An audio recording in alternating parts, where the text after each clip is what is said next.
PBB. Di sini kami akan membahas tentang ISPA, yang dimana kami beranggotakan saya sendiri Zalinda Astia dengan NIM 2403/05 dan rekan-rekan saya. Saya Syifa Nabila Asia dengan NIM 2403/1099. Saya Nafa Mutia dengan NIM 2403/1099. Saya Rizka Aulia dengan NIM 2403/1094. Saya Hafiza Aura dengan NIM 2403/1077. Saya Yusriani dengan NIM 2403/1104. Aspek pertama yaitu pemahaman terhadap proyek dan juga kontribusi personal. Nah, di dalam proyek kami ini juga tujuan untuk melakukan wawancara terhadap narasumber yang terkompeten mengenai apa sih penyebab ISPA, gejala, penanganan, dan juga cara kita untuk melakukan pencegahannya. Nah, dalam pelaksanaan proyek ini, masing-masing anggota itu mempunyai perannya masing-masing.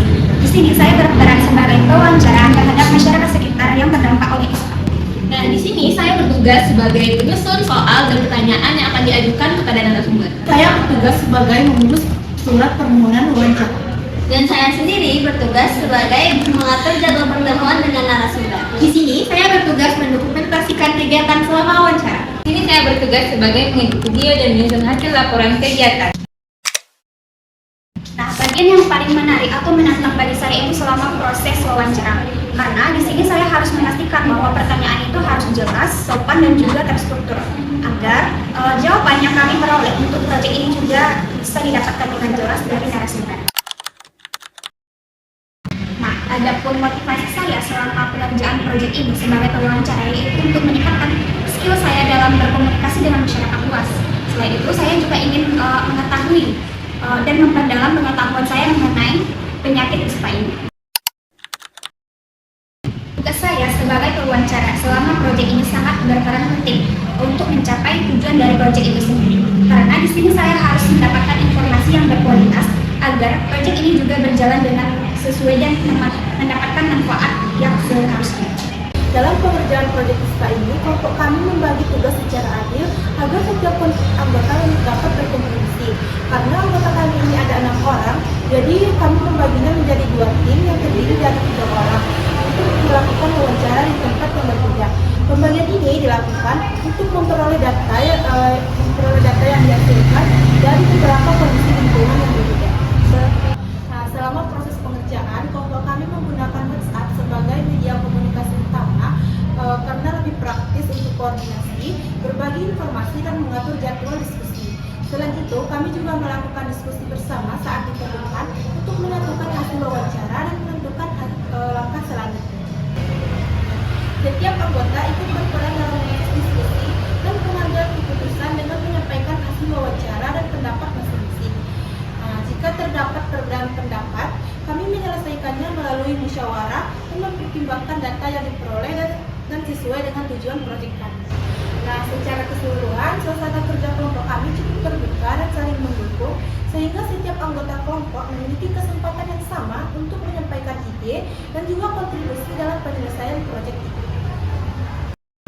Nah, selanjutnya itu adalah aspek ketiga, menghadapi tantangan udara.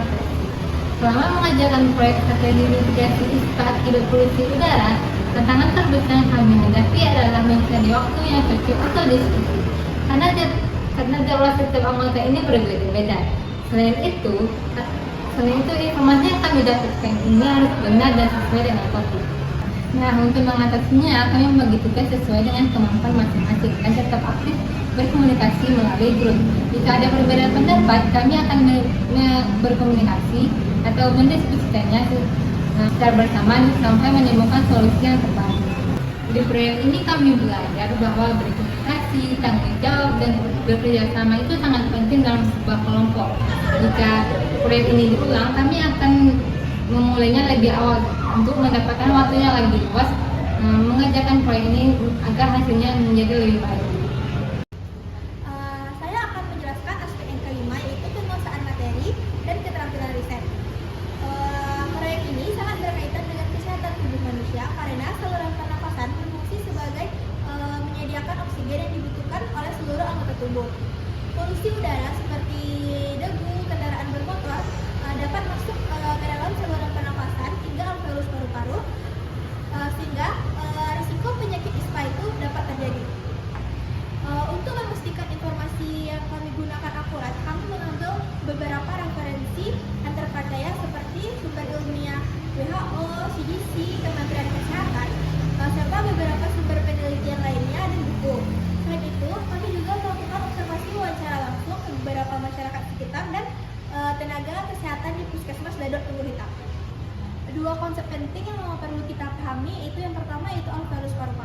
yang dimana alveolus paru-paru ini berfungsi untuk tempat pertukaran oksigen dan karbon dioksida yang terjadi dalam tubuh kita. Yang kedua itu mekanisme pertahanan paru-paru yang berfungsi untuk melindungi tubuh kita dari polusi udara serta melindungi tubuh kita dari kuman penyebab penyakit. Kedua konsep ini membantu kita memahami bagaimana polusi udara dapat menyebabkan penyakit saluran pernapasan ataupun ISPA. Melalui proyek ini, pemahaman kami tentang anatomi dan fisiologi saluran pernapasan menjadi lebih baik. Selain mempelajari tentang teori, kami juga melihat langsung dampak dari polusi udara terhadap kesehatan masyarakat sekitar.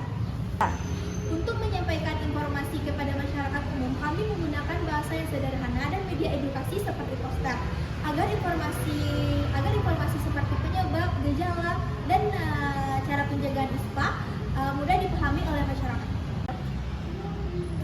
Nah, pada aspek 5, yang pertama yaitu desain proyek yang paling efisien adalah proyek yang berbasis dengan poster edukasi yang menjelaskan dengan bahasa sederhana yang mencakup tentang penyakit, gejala, penyebab, serta pencegahan ISPA yang mengedukasi masyarakat secara sederhana.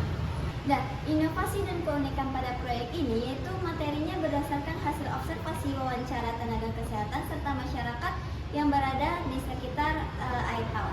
Nah, kalimat yang menunjukkan proyek ini menarik adalah yaitu melalui edukasi secara sederhana dan juga melalui observasi data secara nyata. Nah, proyek ini diharapkan mampu meningkatkan kesadaran masyarakat dalam menanggulangi pencegahan penyakit ISPA. Proses kerja dan tantangan proyek yang kami hadapi yaitu dari penentuan topik, observasi, wawancara dan juga pengumpulan data serta membuat laporan makalah dan juga poster edukasi, serta kendala yang kami hadapi yaitu adanya keterbatasan waktu dan juga lamanya pengumpulan data. Dan dapat kami atasi dengan membagi tugas antar anggota kelompok. Keterlibatan kontribusi proyek kami terhadap masyarakat yaitu diharapkan masyarakat mampu menjaga pola hidup sehat dan juga mengetahui bahayanya polusi udara dan juga dapat memanfaatkan fasilitas kesehatan.